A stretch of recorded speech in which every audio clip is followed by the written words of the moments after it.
वासुदेवाय।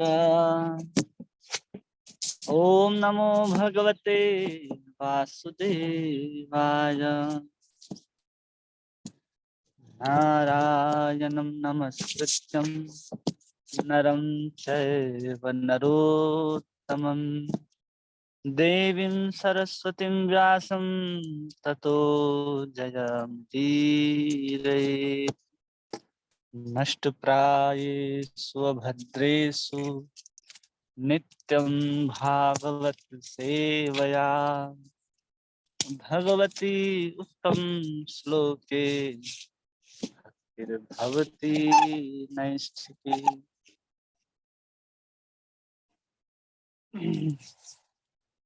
ओम अज्ञानतिमिरान्धस्य ज्ञानाञ्जनशलाकया चक्षुर्मिलितं येन तस्मै श्रीगुरवे नमः।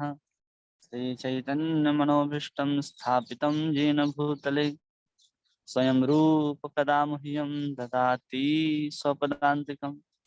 वन्देऽहं श्रीगुरौ श्रीयुतापदकमलं श्रीगुरून् वैष्णवांश्च श्रीरूपं साग्रजातं सहगणा रघुनाथान्वितं तं सजीवं साद्वैतं सावधूतं परिजनसहितं कृष्णचैतन्यदेवं श्रीराधा कृष्णपादान् सहगणा ललिता श्रीविशाखान्वितांश।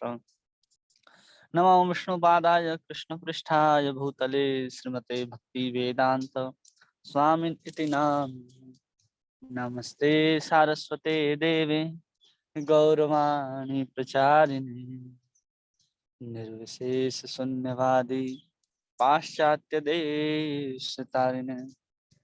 जय श्री कृष्ण चैतन्य प्रभु नित्यानंद श्री अद्वैत गदाधर श्रीवासादि गौर भक्तवृंद। हरे कृष्ण कृष्ण कृष्ण हरे हरे, हरे राम राम राम हरे हरे। हरे कृष्णा। आप सभी वैष्णवों का, भागवतों का इस भागवत संघ में बहुत बहुत स्वागत है, अभिनंदन है। हम लोग नारद जी के जीवन चरित्र के विषय में हम लोग चर्चा कर रहे थे। अब उसके विषय में नारद जी अपने बारे में बताते हुए, अपने बातों को जब कह रहे हैं, तो उसको कहते हुए अब उसके आखिरी में पहुंच गए कि अब कैसे कैसे हमने भगवान को प्राप्त किया। तो हम लोगों ने समझा कि कैसे नारद जी ने तपस्याएं की, कैसे भगवान का दर्शन हुआ, कैसे उनके सारे पाप राशि जो है वो समाप्त हो गए, जितने भी कलमश थे भौतिकता के वो सब कुछ समाप्त हो गए, और कैसे कल्प के आखिरी में वो भगवान विष्णु के अंदर समा जाते हैं ब्रह्मा जी के सहित, और फिर इस कल्प में वो नारद जी के रूप में जन्म लेते हैं। उनको जो वीणा प्राप्त हुई, उस वीणा में लगातार भगवान श्री नारायण के नामों का उच्चारण करते रहते हैं, गुणगान करते रहते हैं। तो ये सब उन्होंने हम लोगों को सिखाया कि कुछ भी आपके पास योग्यता हो तो उस योग्यता के साथ हमें भगवान की ही सेवा करनी चाहिए। चाहे जैसे भी योग्यता हो, उस योग्यता के साथ हमें भगवान की सेवा करनी चाहिए। इस सब चीजों को यहाँ पर अभी हम लोगों ने समझा। आगे हम लोग देखेंगे। गुरुवे गौरचंद्राय राधिकाय तदालय कृष्णाय कृष्ण भक्ताय तद्भक्ताय नमो नमः। तो आगे कहते हैं, श्लोक संख्या 35, अध्याय 6, स्कंद 1। यम आदिर्भिर्योग पथे काम लोभ हतो मुहु मुकुंद सेवया यद्वत् आत्मबद्धा न शम्यति। कह रहे हैं यम आदि भी योग पथ, जितने भी योग पद्धति हैं इंद्रियों को संयम करने का जो भी मार्ग है, काम लोभो महतो मुहु, वो सब क्या है? काम लोभ आदि चिंताओं से राहत मिल जाएगी, लेकिन यद आत्मा बद्ध न सम्यति, लेकिन आत्मा जो बद्ध है, उस बद्ध आत्मा को हम लोग यहाँ से मुक्त नहीं करा सकते। स्पष्ट रूप से यहाँ पर कह दिया गया, नारद जी कह दिए कि जितने भी नियम हैं, यम आदि भी योग पथ है। आप इंद्रियों को संयम कीजिए, आप या फिर योग का साधन अपनाइए जिसमें हम ध्यान करते हैं, योग करते हैं। बहुत सारे कर्म योग हैं, ध्यान योग हैं, ज्ञान योग हैं, हठ योग है, ध्यान और से बहुत सारे योग होते हैं। तो उन सभी योगों में अगर हम किसी भी चीजों को अपना लेते हैं तो कहते हैं काम लोभो हतो मुहु, कि काम और लोभ जो हैं वो समाप्त हो सकते हैं अन्य सभी से। लेकिन मुकुंद सेवया यत तथा आत्मबद्धा न सम्यति, लेकिन जब तक कोई भगवान मुकुंद की सेवा नहीं करता तब तक बद्ध आत्मा जो है उसको कभी भी संतोष नहीं मिलेगा। उसकी जो बंधन है वो बंधन से आप कभी भी मुक्त नहीं हो सकते। आप भक्ति के अलावा, भगवान मुकुंद की सेवा के अलावा किसी अन्य साधनों को अगर आप अपना लेते हैं तो आप चाह करके भी अपने आप को प्रसन्न नहीं कर पाते। इसलिए भगवान मुकुंद की सेवा ही प्रमुख है, इस चीज को हमें ध्यान देना है। और कोई भी सेवा जो है वो प्रमुख नहीं है। चाहे आप बोलते हैं कि हम ज्ञान मार्ग में चले, योग मार्ग में चले, वो कोई भी महत्व नहीं रखता है, क्योंकि आपको बंधन से मुक्त करा ही नहीं सकता वो वस्तु।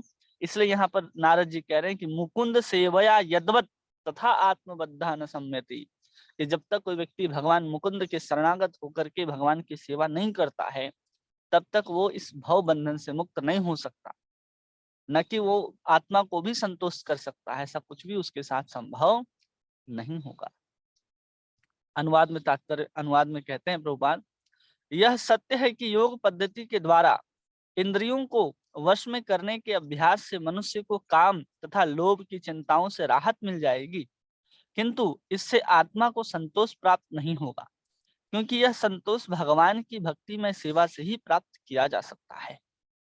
वही चीज यहाँ प्रभुपाद कहते हैं कि बिना भगवान के सेवा के संतोष उपलब्ध होने वाला नहीं है। चाहे आप कोई भी साधन अपना लीजिए, यहाँ तो नारद जी ने कह दिया कि यम आदि भी योग पथ है, जितने सारे योग पथ हैं उन सबको अभी अपना लिया जाए तो भी जा करके हम आत्मा को मुक्त नहीं कर सकते, अपने आत्मा को संतोष नहीं कर सकते। जब आध्यात्मिक पथ पे चलने वाले जो योग मार्गी हैं, ज्ञान मार्गी हैं, ध्यान मार्गी हैं, हठ योगी हैं, ये लोग भी इस चीज को जब नहीं प्राप्त कर सकते तो हम साधारण मनुष्य सोचते हैं कि हम भोगों में लगे रहेंगे, विषयों में लगे रहेंगे और भोग को भोगते हुए हम सोचते हैं कि हम इन सब चीजों को प्राप्त कर लेंगे। ये कभी भी संभव नहीं है। स्पष्ट रूप से समझना चाहिए कि जब यहाँ योग पथ में चलने वाले लोग भगवान को प्राप्त नहीं कर सकते तो हम साधारण गतिविधियों को करते रहते हैं, साधारण क्रियाकलापों को करते रहते हैं जो सामाजिक दृष्टि से भी बहुत उन्नत नहीं मानी जाती। सामाजिक दृष्टि से भी हम लोग हे काम को भी कभी कभी चुन लेते हैं और लगता है कि नहीं, हम इसी काम को करके भगवान को भी प्राप्त कर सकते। नहीं, भगवान की प्राप्ति कब होगी? जब हम भगवान की सेवा करेंगे, भगवान की भक्तों के संग में रहेंगे, उनकी बातों को श्रवण करेंगे, उनकी सेवा करेंगे, तब उनकी कृपा से भक्ति प्राप्त हो जाएगी। तब हम जा करके संसार के बंधन में रह करके भी अपने आप को मुक्त अनुभव कर सकते हैं। उस मुक्त अनुभव करने में एक ही मात्र है कि हमें भगवान मुकुंद की सेवा में अपने आप को लगाना है। तात्पर्य में प्रभुपाद कह रहे हैं कि योग का लक्ष्य है इंद्रियों का संयम। योग का लक्ष्य क्या है? इंद्रियों का संयम। अगर कोई योग करता है तो योग पद्धति का मतलब है कि अपने इंद्रियों के ऊपर संयम हो जाए, उसके आहार में, उसके निद्रा में, वो जो कुछ खाता पीता है उस सब के ऊपर उसके हाथ पैर उसके अनुसार काम करे। ऐसा नहीं होता कि योग में अपने आप को कोई अमर कर लेता है, नहीं होता, लेकिन अपने एकाग्रता के कारण, अपने ध्यान के कारण वो अपने इंद्रियों को, अपने मन को संयमित करने में सफल हो जाता है अगर कोई योग का पालन करता है। लेकिन उससे भी सरल विधि है, केवल चैतन्य महाप्रभु ने जो विधि बताई है कि हम हरे कृष्ण कृष्ण कृष्ण हरे हरे, हरे राम राम राम हरे हरे, केवल और केवल इस महामंत्र का जप करेंगे तो हमें अन्य किसी भी योग साधन को अपनाने की आवश्यकता नहीं रह जाएगी। इसलिए योग का लक्ष्य क्या है? केवल इंद्रियों को संयमित करना। अगर कोई ध्यान लगाता है, प्राणायाम करता है तो उसका एकमात्र उद्देश्य है कि वो अपने आसन को, विचार को, भाव को, इच्छा को, सबको एकाग्र कर सके, सबको जहां चाहे वहां लगा सके। कई बार क्या होता है कि हम लोगों के पास अभ्यास न होने के कारण हम जिस कार्य को करने के लिए बैठते हैं उसमें मन नहीं लगता, क्योंकि हमारा अभ्यास नहीं है। और योग क्या करता है? उस अभ्यास को इतना पुष्ट कर देता है कि आप उस इंद्रियों को अपने वश में कर सकते हैं। इसी को यहाँ समझा रहे हैं प्रभुपाद कि आसन, विचार, भाव, इच्छा, एकाग्रता, ध्यान तथा अंत में अध्यात्म में लीन हो जाने की यौगिक प्रक्रिया का अभ्यास करके मनुष्य इंद्रियों को वश में कर सकता है। ये अष्टांग विधि का यहाँ पर प्रभुपाद ने वर्णन किया है कि सबसे पहले हम लोग क्या करते हैं, आसन, कि हम लोग एक आसन में कितने देर बैठ सकते हैं। साधारण रूप से देखा जाए तो अगर किसी व्यक्ति को एक आसन पे बैठना है तो कितने देर तक बैठ सकता है एक आसन में? 10 मिनट, 15 मिनट, आधा घंटा, 1 घंटा बैठ सकता है। लेकिन जब योग पद्धति को आपको साधना है तो कम से कम 24 घंटे कम से कम आपको एक ही आसन में बिना हिले डुले हुए, बिना पैर को इधर उधर किए हुए आपको बैठना होता है। तब जाकर के आप समझ सकते हैं कि हाँ, हमने एक आसन को सिद्ध कर लिया। अब हम उस आसन पे कितने भी दिन, कितने भी साल तक बैठ सकते हैं। विचार, आप अपने विचार को नियंत्रण कर सकते हैं कि कभी भी कुछ भी विचार आ रहे हैं तो उसके ऊपर ध्यान नहीं देना है। विचार भी आपके अनुसार ही आपके मन के ऊपर आने चाहिए। कभी कभी मन में आ जाता है, हम लोग कहते हैं ना, कभी कभी ऐसा विचार आ जाता है, कभी कभी ऐसा विचार आ जाता है, आने दीजिए। लेकिन आप मंत्र जप कर रहे हैं, नाम ले रहे हैं, तो प्रयास कीजिए कि उस विचार के साथ आप बहे नहीं। कई बार क्या होता है कि वो विचार आता है और हम विचार में खो जाते हैं, उसी को विचार करने लग जाते हैं, उसको देखने लग जाते हैं। तो उस विचार को नहीं देखना है। जैसे आप समुद्र के किनारे खड़े हैं, लहर आती है और लहर जाती है। आप लहर को देखते हैं लेकिन लहर के साथ तो आप नहीं चले जाते ना समुद्र के भीतर। समुद्र की लहरें आती हैं, आपके पैरों को स्पर्श करते हैं और वापस लहरें वापस समुद्र में चली जाती हैं। वैसे ही जो विचार हैं वो हमारे मन रूपी समुद्र में आते हैं, उसको उठने दीजिए। उसको दृष्टा भाव से, जैसे आप समुद्र के किनारे खड़े होकर के सुंदर समुद्र के लहरों को देखते रहते हैं, वैसे ही आप उसको देखते रहिए। अगर आप ऐसे देखते रहेंगे तो क्या होगा कि आप उस विचारों के साथ नहीं बहेंगे, जैसे आप समुद्र के किनारे खड़े होकर लहरों के साथ अंदर नहीं चले जाते हैं। इसलिए अपने विचार को भी केवल दृष्टा भाव से देखना है। जो विचार उठ रहे हैं उसको करने के लिए नहीं दौड़ना है। जब हम उसको करने के लिए सोचते हैं तो हमारी इंद्रियां चंचल हो जाती हैं। उस समय हम बैठे हैं नाम जप करने के लिए, किसी अन्य गतिविधि को करने के लिए बैठे हैं, भगवान की सेवा सुमिरन करने के लिए बैठे हैं, तो उस समय ये सब विचार जो हैं, तमाम तरह के विचार आने लग जाते हैं कि थोड़ा सब्जी काटना है, फीस भरना है, कल यहाँ जाना है, कल वो काम करना है, ये काम कहा गया था। ये सब हमारे मन में चलने लगते हैं। तो ये सब विचार को भी जब हम नियंत्रण करेंगे, या उस विचार को आएगा, लेकिन उस विचार को हम दृष्टा भाव से अगर देखने लग जाएंगे, तो उससे क्या होगा, धीरे धीरे वो विचार जो हैं आएंगे और चले जाएंगे, आपके जीवन में कोई प्रभाव नहीं डालेंगे। हम लोग कहते हैं ना, अरे विचार मन में आ जाता है, ऐसा सोचने लगे, ऐसा सोचने लगे, अरे आने दीजिए उसको। लेकिन उसको वाणी के द्वारा कभी व्यक्त मत कीजिए कि हाँ, जो विचार आ रहा है उसको आप क्रिया के द्वारा या फिर अपने वाणी के द्वारा व्यक्त कर रहे हैं। जब हम उसको व्यक्त कर देते हैं तो विचार जो है विचार नहीं रह जाता, अब वो बहुत ठोस स्वरूप धारण करने लग जाता है। एक विचार था तब तक वो ठीक था, लेकिन वो जब वाणी में, क्रिया में आने लगती है तो बहुत घातक हो सकती है। इसलिए जब आप भजन करते रहते हैं तो किसी भी भौतिक विषय के बारे में चिंतन, सोचना, ये सब कोई आवश्यकता नहीं है। चुपचाप बैठ करके भगवान का नाम लीजिए। आ रहा है विचार, उसको आने दीजिए। जो आपकी भावनाएं हैं, जो किसी के प्रति उठती हैं, जो सांसारिक वस्तुओं के प्रति हो, व्यक्ति के प्रति हो, अगर ऐसे उठते हो तो भी समझना चाहिए कि ये सब नहीं हो। इसी को कहते हैं कि हम इन सबको संयमित करते हैं योग के माध्यम से। हम हरे कृष्ण महामंत्र जपते हैं, तो हरे कृष्ण महामंत्र के द्वारा हम क्या करते हैं, अपने विचार को, अपने भाव को और अपनी इच्छा को कृष्णमय बनाते हैं। वो भी तो योग है ना। उस योग के द्वारा हम लोग क्या करते हैं, अपने आसन को, अपने विचार को, चलो आसन में तो नहीं, कुछ बहुत लोग तो बैठ करके जप नहीं करते हैं, घूम घूम करके जप करते हैं, उसमें भी कोई समस्या नहीं। लेकिन उस समय भी जो विचार आ रहे हो उसके मन में, जो भाव आ रहा हो उसके मन में, जो इच्छा हो उसके मन में, वो सब कृष्ण के प्रति ही एकाग्र हो जाए, कृष्ण के रूप में ही ध्यानास्थ हो जाए, और फिर अंत में कृष्ण में ही लीन हो जाए।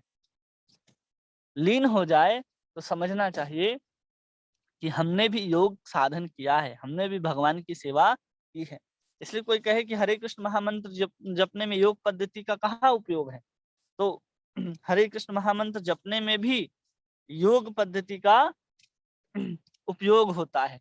कोई व्यक्ति आसन में बैठता है, अगर हम महामंत्र जपना चाहते हैं तो हम कोई ना कोई आसन में बैठते हैं, और हम जब कोई ना कोई आसन में बैठते हैं तो इसलिए जब बैठते हैं योग करने के लिए, योग का सीधा सा अर्थ होता है कि हम भगवान के सुंदर लीलाओं के ऊपर ध्यान केंद्रित करेंगे, भगवान के सुंदर नाम के साथ जुड़ेंगे, क्योंकि नाम और नामी में कोई अंतर नहीं होता है। जब नाम और नामी में कोई अंतर होता ही नहीं है, तो हम जो भगवान का नाम ले रहे हैं वो भी तो एक प्रक्रिया है भगवान के साथ जुड़ने के लिए। योग का मतलब होता है जुड़ना। अगर हम जुड़ते हैं भगवान के साथ, हम जितना जुड़ते चले जाएंगे उतनी हमारी इंद्रियां संयमित होते चले जाएंगे। हम वास्तव में भगवान के साथ जुड़े ही नहीं हैं, और हम कहते हैं हमारी इंद्रियां चंचल हैं, हम अपने इंद्रियों को वश में नहीं कर पाते। ये सब खेल तमाशा सिर्फ इसलिए है क्योंकि हम भगवान से दूर। और जितना भी खेल तमाशा हम लोग कर रहे हैं सब केवल किस लिए है? भगवान को साथ में लाने के लिए है, भगवान के साथ जुड़ने के लिए है। और अन्य किसी प्रकार की कोई गतिविधि, कोई प्रक्रिया हम लोग कर ही नहीं रहे हैं। आपने कभी विचार किया है कि हम लोग जो नाम जप करते हैं, भगवान के अर्चा विग्रह की सेवा करते हैं, एकादशी का व्रत करते हैं, या फिर अन्य तीर्थ स्थलों में घूमने के लिए जाते हैं, साधुओं की सेवा करते हैं, किसी का मान सम्मान करते हैं, और भगवान की मूर्ति को देख करके भगवान को सेवा करने के प्रति हमारे हृदय में लालसा जागृत हो जाती है। ये सब जितने भी चल रहे हैं वो सब क्या है? केवल और केवल भगवान से जुड़ने के लिए है, भगवान को अपने मन के अंदर लाने के लिए है। यहाँ पर आसन की बात की जाए तो आसन पे तो आप बैठेंगे, लेकिन जैसे ही आप आसन में बैठते हैं तो आपके एक आसन में बैठने के कारण आपकी इंद्रियां भी संयमित होती हैं और मन भी संयमित होता है। आप चल चल करके जब कीजिए उसमें बहुत सारे विचार आएंगे, लेकिन आप बैठ करके जब कीजिएगा तो प्रयास होगा कि बहुत कम विचार आएंगे। शुरू में तो लगेगा बहुत सारे विचार आ रहे हैं, लेकिन आप चल चल करके जब जप करते हैं तो उसमें क्या होता है कि आप इधर से उधर जब चलते हैं तो बहुत सारे दृश्य दिखते हैं, बहुत सारे चीज वस्तु दिखते हैं, आपके आंख के सामने से जाते हैं वो, तो उसके प्रति आपका जो ध्यान है चला जाता है, पूर्ण रूप से जप में नहीं होता। इसलिए उस समय आपको लगता है कि विचार नहीं आ रहे। विचार उस समय भी आते हैं, लेकिन हम एक जगह स्थिर होकर के बैठते हैं तो उस समय क्या होता है कि बहुत सारे मन में विचार, बहुत सारे ये सब आने लगते हैं हमारे मन के अंदर। ये सब क्यों होता है?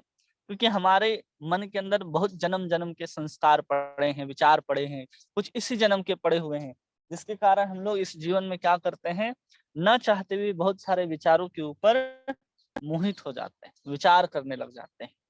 इसलिए हमें अपने आसन के ऊपर भी ध्यान देना है कि हम किस अवस्था में बैठे।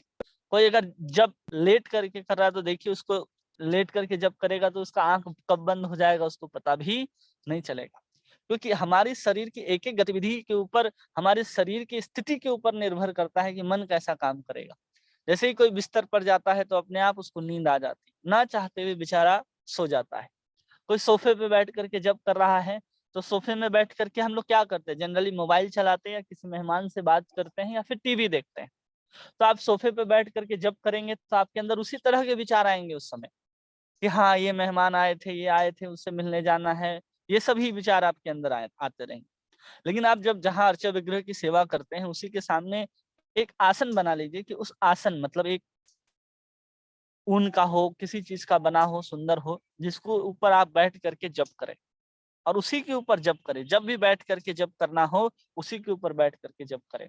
उसके ऊपर बैठ करके जप करने के अतिरिक्त, भगवत सेवा के अतिरिक्त और कोई कार्य ही ना किया जाए उस स्थान पर, उस आसन के ऊपर।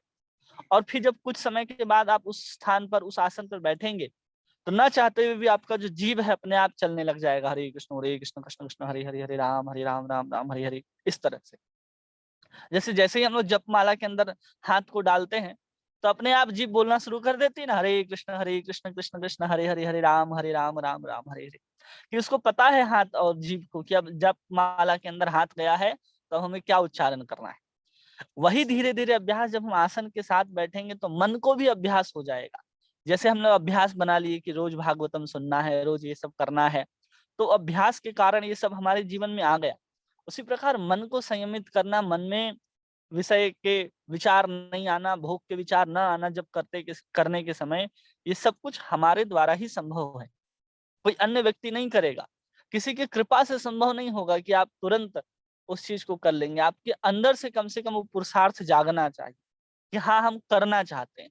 जब आप ऐसा करने लग जाएंगे तो निश्चित रूप से आप देखेंगे कि मन जो है अपने आप नियंत्रित होता चला जाएगा। इसलिए यहाँ पर प्रभुपाद कह रहे हैं कि आसन, विचार, भाव, इच्छा और एकाग्र होना चाहिए। जब हम महामंत्र जप रहे हैं तो उस मंत्र में पूर्ण रूप से एकाग्र होना चाहिए, उसमें ध्यान केंद्रित हो और अंत में कृष्ण में ही हमारा जो मन है बिल्कुल तल्लीन हो जाए। अगर व्यक्ति ऐसा कोई प्रक्रिया करता है तो भक्ति के सर्वोच्च अवस्था को प्राप्त कर लेता है। लेकिन साधारण रूप से जो हम यम नियम, ध्यान, धारणा, प्रत्याहार, समाधि आदि की बात करते हैं, उसमें हम क्या कर सकते हैं? इंद्रियों को वश में कर सकते हैं। और हम भक्ति जब करते हैं, कृष्ण का नाम लेते हैं, तो हम साथ में इंद्रियों को भी वश में कर रहे होते हैं और साथ साथ कृष्ण भगवान को भी वश में कर रहे होते हैं। सिर्फ इंद्रियों को वश में हम नहीं करते जब हम कृष्ण का नाम लेते हैं, हम उस समय भगवान को भी वश में कर रहे होते हैं। तो उस समय भक्ति हमारे अंदर स्फुरित हो रही होती है, जाग रही होती है। इसलिए उस समय हमको जप करने समय, कथा सुनने समय, मंदिर में बहुत आनंद का हम लोग अनुभव करते हैं।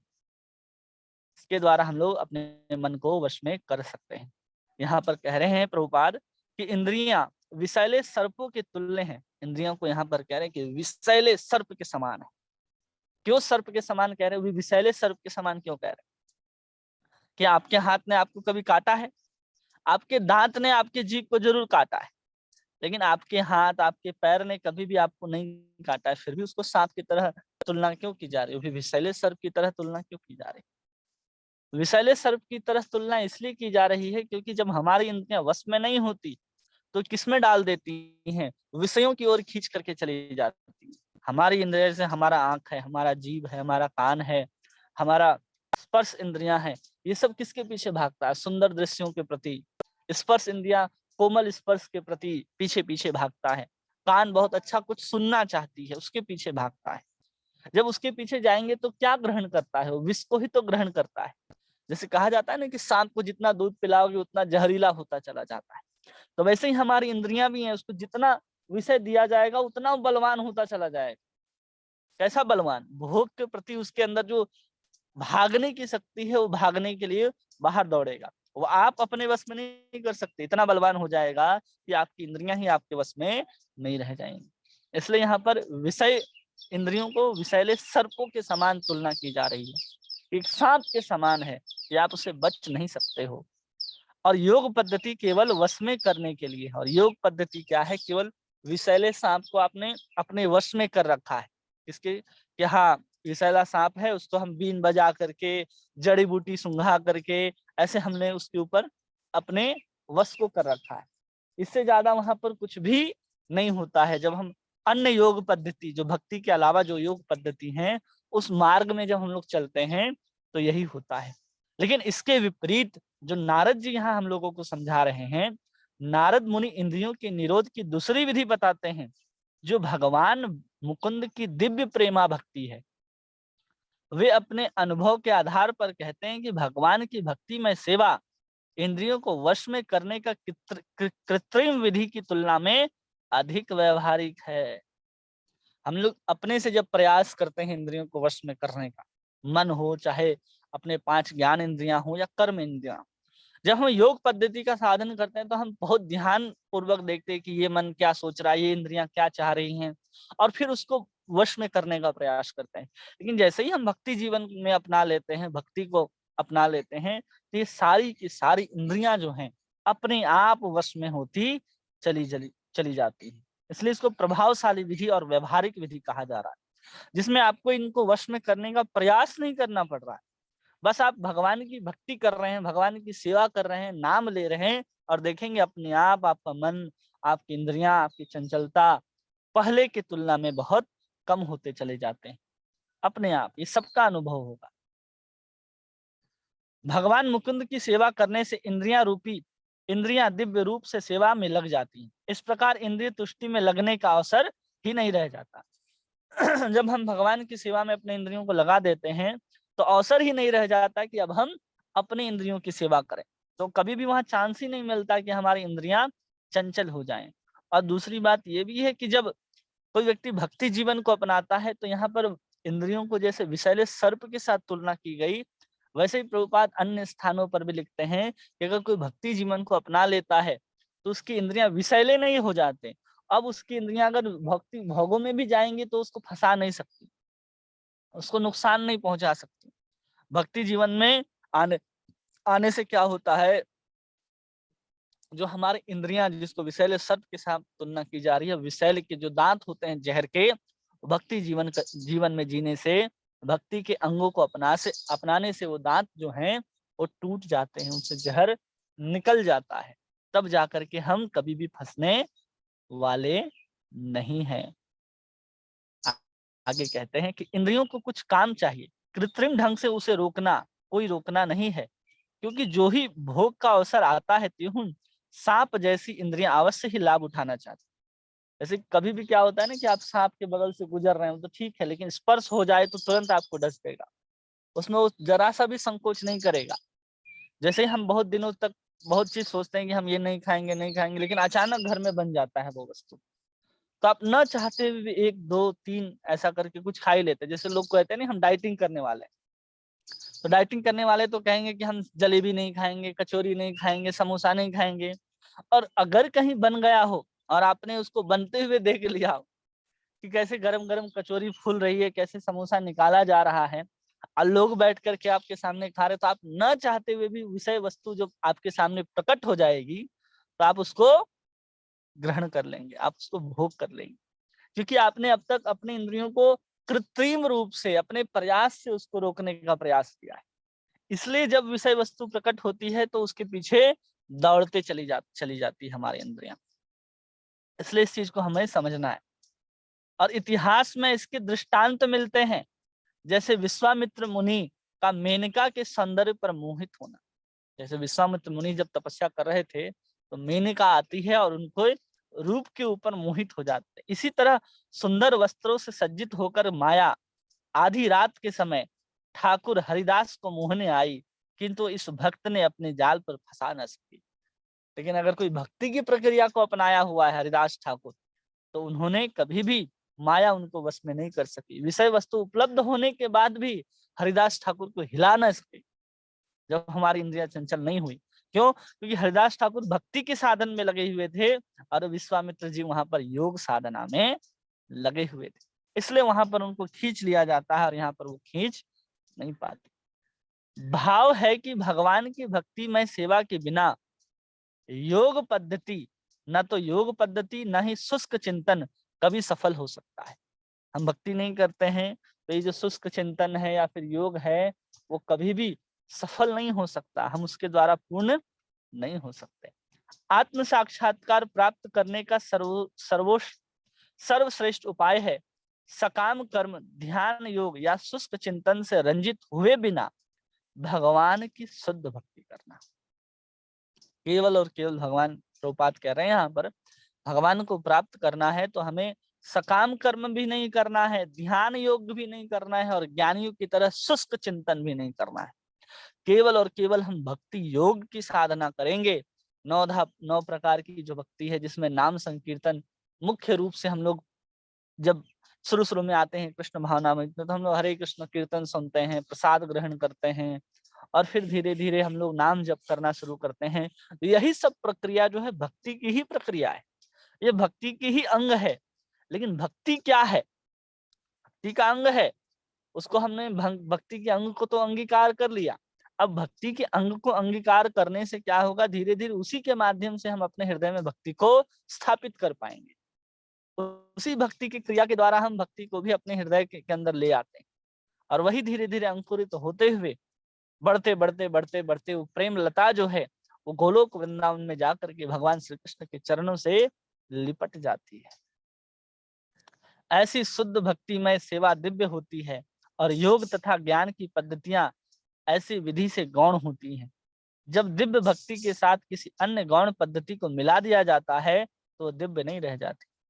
कोई मुख्य पद्धति है, जैसे भक्ति के साथ अगर कोई अन्य पद्धति मिला दिया जाए कि हम भक्ति भी करते हैं लेकिन थोड़ा सा शुष्क ज्ञान ब्रह्मवादी का भी थोड़ा सुन लेते हैं, हम भक्ति भी करते हैं लेकिन थोड़ा सा काम कर्म भी कर लेते हैं, अरे ये पूजा कर लेनी चाहिए, ये उपासना कर लेनी चाहिए, इस तरह की जो हम लोग चिंता कर लेते हैं या फिर इस तरह की भावना ले लेते हैं या इस तरह की क्रिया को कर भी देते हैं कई बार कि नहीं, ऐसा पंडित जी, ऐसा पुजारी जी बता रहे थे कि अगर आप ऐसा करोगे तो ये वस्तु प्राप्त हो जाएगी, ऐसा करोगे तो ऐसी वस्तु प्राप्त हो जाएगी।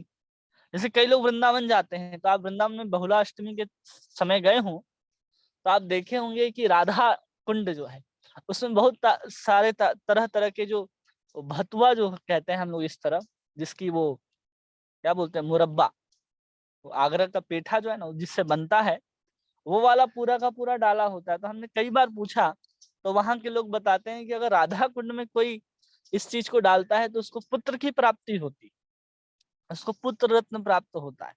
मतलब बहुत अच्छी बात है कि चलो प्राप्त होता है, लेकिन राधा कुंड जो इस ब्रह्मांड में उससे श्रेष्ठ स्थल ही है ही नहीं, वहां आप एक सामान्य से पुत्र की कामना लेकर के वहां पहुंच रहे हैं। जो आपको कहीं भी आजकल तो क्या है, IVF सेंटर क्या बोलते हैं उसको, जहां पर गर्भधारण की कृत्रिम विधि का उपयोग किया जाता है, वहां भी वो संभव है। जहां पर आप साक्षात कृष्ण को ही प्राप्त कर सकते हैं, वहां भी जाकर के हम इस तरह के सकाम कर्मों की कामना कर लेते हैं।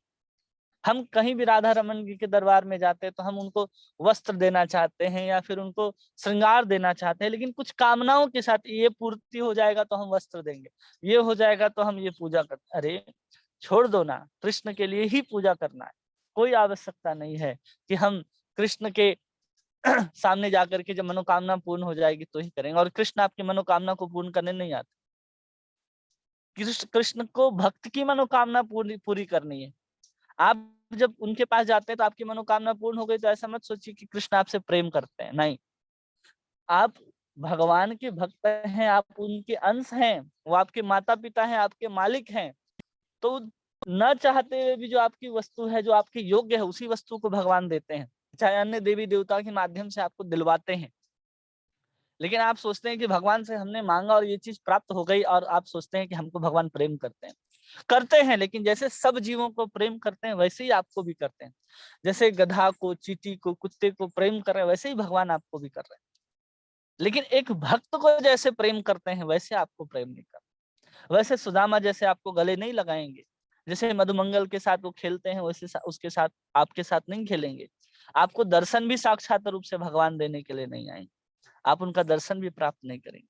लेकिन हम जब अपने मनोकामनाओं को लेकर के जाते हैं तो हमारी भक्ति जो है वो शुद्ध नहीं हो जाती, वो अशुद्ध हो जाती है, मिलावट हो जाता है। किसी चीज में हम कुछ मिला देते हैं, जैसे दूध है, तो प्योर दूध जो गाय देती है उसमें हम पानी मिला देते हैं, तो क्या वो दूध शुद्ध रह जाता है? नहीं, वो अशुद्ध हो जाता है, वो कभी भी शुद्ध अवस्था में नहीं रहता है।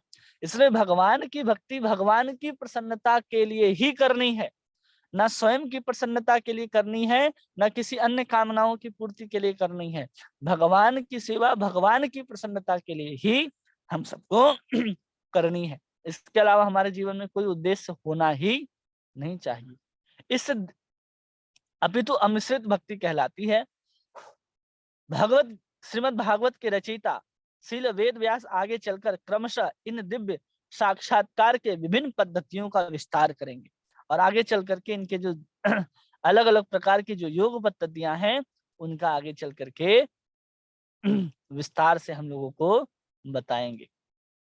श्लोक संख्या 36 नारद जी कह रहे हैं, सर्वम तदमिदा सर्वं तद इदम आख्यातम यत् पृष्टोहम तवया नघ जन्म कर्म रहस्यम में भवस्तचात्मतोषणम। कि सर्वम, जो भी आपने कहा, हमने जो भी आपने पूछा, मैंने आपको जन्म से लेकर के आत्म साक्षात्कार में जितने भी कर्म किए नारद जी के द्वारा, वो सब वहां पर कहते हैं जन्म कर्म रहस्यम में भवताश्च आत्मतोषणम, वो सब कुछ हमने आपको बता दिया जो तुम्हारे आत्म संतोष के लिए है। क्या कह रहे हैं, हे वेद व्यास, तुम समस्त पापों से मुक्त हो। मयानघ का मतलब होता है समस्त पापों से जो व्यक्ति मुक्त हो उसको मयानघ कहते हैं। इस तरह जैसे तुमने पूछा, उसी तरह मैंने अपने जन्म तथा आत्म साक्षात्कार के लिए किए गए कर्मों की व्याख्या की है। यह तुम्हारे आत्म संतोष के लिए भी लाभप्रद होगा, तुम्हारे आत्म संतोष के लिए भी लाभप्रद होगा। मतलब सब कुछ नारद जी ने हम लोगों को सुना दिया, कैसे वो दासी पुत्र से लेकर के भगवत साक्षात्कार, और फिर नारद पार्षद के रूप में कैसे आते हैं, उन सबको हम लोगों ने यहाँ पर समझ लिया, सब चीज को हम लोगों ने जान लिया। इससे वेद व्यास जी को कह रहे हैं तुम्हें संतोष हुआ होगा। केवल नारद जी के बताने से वेद व्यास जी को ही संतोष नहीं हुआ, बल्कि केवल नारद जी के ही एकमात्र प्रसंग को हमने अगर कथा के रूप में अगर भागवत के अंदर हम लोग देखे, तो हम लोगों ने 24 अवतारों के बारे में सुना, बहुत सारे सिद्धांतों के बारे में सुना, कैसे हमारी ग्रंथ इंद्रियां कटती हैं, किनकी सेवा करनी चाहिए, भगवान कौन है, ये बहुत सारी चीजों को हम लोगों ने अब तक सुना। लेकिन पूर्ण कथा के रूप में अगर हम लोग बात करें, कथा में सिद्धांत को समझते हुए हम लोगों ने केवल वेद व्यास के द्वारा पूछे गए जो प्रश्न थे, नारद जी के पूर्व चरित्र के बारे में ही हम लोग श्रवण किए। और इसको श्रवण करके कितना आनंद आया कि नारद जी के चरित्र से हम लोग इतना कुछ सीख सकते हैं। और साधारण जब हम लोग इसको ऐसे ही समझ लेते, मान लो कथा की तरह हम 1 घंटे में सुना देते कि नारद जी ऐसे ऐसे किए, तो उसमें सिद्धांत, जो इतना सारे सिद्धांत को हम समझ पा रहे हैं, जिसको अपने जीवन में उतार सकते हैं हम लोग। ऐसा नहीं कि बड़े बड़े सिद्धांतों को हम लोगों ने सुना है, या फिर बड़े बड़े सिद्धांतों की यहाँ पर प्रभुपाद जी ने अपने तात्पर्यों में वर्णन किया है। एक एक वस्तु को जहाँ प्रभुपाद जी वर्णन किए हैं, वो सब क्या है, हमारे जीवन में व्यवहारिक रूप से उतारने लायक है। ऐसा कुछ भी नहीं है जो बहुत कठिन है, जिसको हम अपने जीवन में उतार नहीं सकते। इसलिए हमें भी सुन करके आत्म संतोष होना चाहिए कि नारद जी ने भी भक्ति को प्राप्त किया है, भक्ति के मार्ग में चल करके प्राप्त किया है, तो हम भी किसी साधु की सेवा करके, भक्ति प्राप्त करके, उसके बताए गए भजन के मार्ग में चल करके अपने अनर्थों को समाप्त करके, हम जब निष्ठा के स्तर पर निरंतर भागवत सुनते सुनते पहुंच ही जाएंगे। हम लोग कहते हैं ना, भगवती उत्तम नित्यम भागवत सेवया, भगवती उत्तम श्लोके भक्तिर भवती नैष्ठिकी। केवल भागवत के श्रवण करने मात्र से हम निष्ठा के स्तर तक पहुंच सकते हैं। फिर निष्ठा के बाद क्या आती है, रुचि, भाव और प्रेम, बहुत दूर नहीं रह जाता। केवल भागवत के श्रवण करने मात्र से हम निष्ठा तक पहुंच सकते हैं। सोचिए, निष्ठा मतलब होता है कि एकदम भगवान के भक्ति के प्रति, भगवान के नाम के प्रति हम दृढ़ हो जाएं, एकदम पकड़ कर, जकड़ करके रख ले, जैसे पेड़ की जड़ें जकड़ करके रखती हैं, वैसे निष्ठा में हम भगवान के सभी भक्ति के अंगों को हम जकड़ करके रखते हैं। उस अवस्था तक पहुंच सकते हैं हम लोग। और हमारे कृष्ण भावनामृत संघ में निष्ठा तक बहुत सारे भक्त देखने को मिलते हैं, जिनके कुछ अनर्थ जा रहे हैं, कुछ अनर्थों का जाना बाकी है, लेकिन फिर भी वो निष्ठा के स्तर पर हमको दिखाई दे सकते हैं। आगे कह रहे हैं यहाँ पर तात्पर्य में प्रभुपाद समझाते हैं कि वेद व्यास जी की जिज्ञासाओं की तुष्टि के लिए आध्यात्म अवस्था से प्रारंभ करके भक्तिमय कार्य की पद्धति के सम्यक विवेचना की गई। आध्यात्म अवस्था से प्रारंभ करके, अध्यात्म अवस्था से आगे की बात यहाँ भक्तिमय कार्यों की कहा जा रहा है। कि आध्यात्म अवस्था मतलब होता है कि हम अपने आप को शरीर नहीं आत्मा समझते हैं, और उस आत्मा को समझने के बाद हम उसी के अनुसार अपनी क्रियाओं करते हैं। चाहे हम योग साधन अपना सकते हैं, कुछ भी अपना सकते हैं, वो भी एक आध्यात्मिक क्रिया ही है। लेकिन उन आध्यात्मिक क्रियाओं से सबसे श्रेष्ठ भक्तिमय पद्धति को यहाँ स्वीकार किया जा रहा है। इसलिए प्रभुपाद इस लाइन में लिखते हैं कि आध्यात्म अवस्था से प्रारंभ करके भक्तिमय कार्य की पद्धति की सम्यक विवेचना की है। उस अध्यात्म से आगे है भक्ति। नारद ने बताया कि किस तरह दिव्य संगति के द्वारा भक्ति रूपी बीज बोया गया। कैसे भगवान के शुद्ध भक्तों की संगति में रह करके उन्होंने दिव्य रूप से उस भक्ति के बीज को अपने अंदर ग्रहण किया। और जब वो भक्ति के बीज को अपने अंदर ग्रहण कर लेते हैं, और उनकी ही कृपा से उनको भक्ति की बीज प्राप्त हो जाता है। और जब भक्ति का बीज प्राप्त हो जाता है, तो हम लोग सब जानते हैं कि कैसे नारद जी ने सेवा की और सब कुछ उन्होंने प्राप्त किया है। किस तरह मुनियों से श्रवण करके धीरे धीरे बढ़ता गया। ऐसे श्रवण से सांसारिकता से विरक्ति उत्पन्न होती है, और यहाँ तक कि एक छोटे से बालक ने अपनी एकमात्र संरक्षिका माता की मृत्यु के समाचार को ईश्वर का आशीर्वाद मानकर स्वीकार किया, और तुरंत ही भगवान की खोज में निकल पड़े। फिर भगवान से साक्षात्कार करने की प्रबल इच्छा स्वीकार हुई। यद्यपि सांसारिक नेत्रों से भगवान को देख पाना किसी के लिए संभव नहीं है, उन्होंने यह भी बताया कि शुद्ध दिव्य सेवा करके मनुष्य किस प्रकार संचित कर्मों के फल से छुटकारा पा सकता है। किस प्रकार उन्होंने इस भौतिक शरीर को आध्यात्मिक शरीर में परिणत किया। केवल आध्यात्मिक शरीर को ही भगवान के आध्यात्मिक परिमंडल में प्रवेश मिलता है, और केवल शुद्ध भक्त ही भगवत धाम में प्रवेश पाने के अधिकारी होता है। दिव्य अनुभूति के सारे रहस्यों का अनुभव नारद जी स्वयं करते हैं। अतएव ऐसे अधिकारी व्यक्ति से सुनकर ही भक्ति में जीवन के फलों का कुछ अनुमान लगाया जा सकता है, जिनका सही सही उद्धरण वेदों के मूल पाठ में भी मुश्किल से ही मिल पाता है।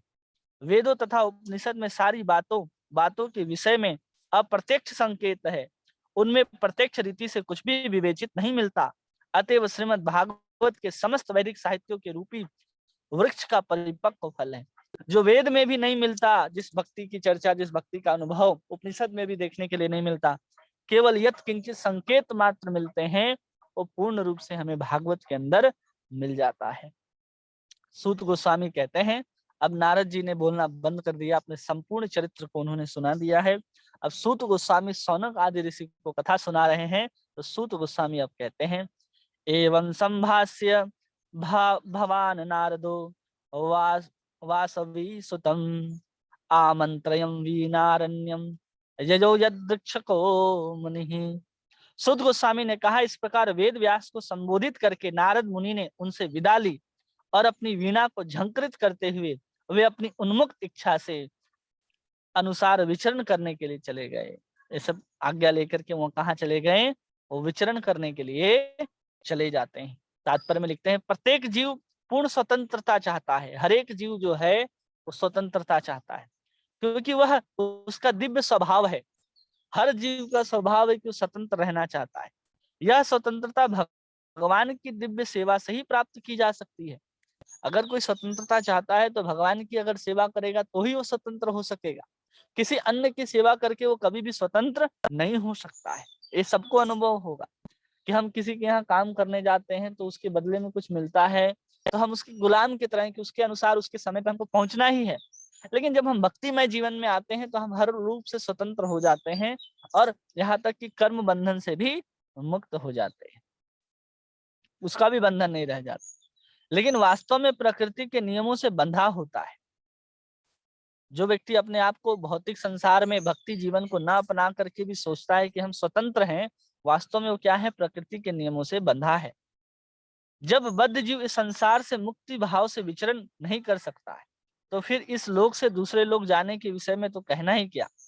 जब बद्ध जीव हैं, हम इसी संसार में हैं और इसी संसार में हम एक स्थान से दूसरे जगह स्थान तक नहीं जा सकते। कोई भी कहे कि हाँ जा सकते हैं, जब इच्छा हो तब जा सकते हैं।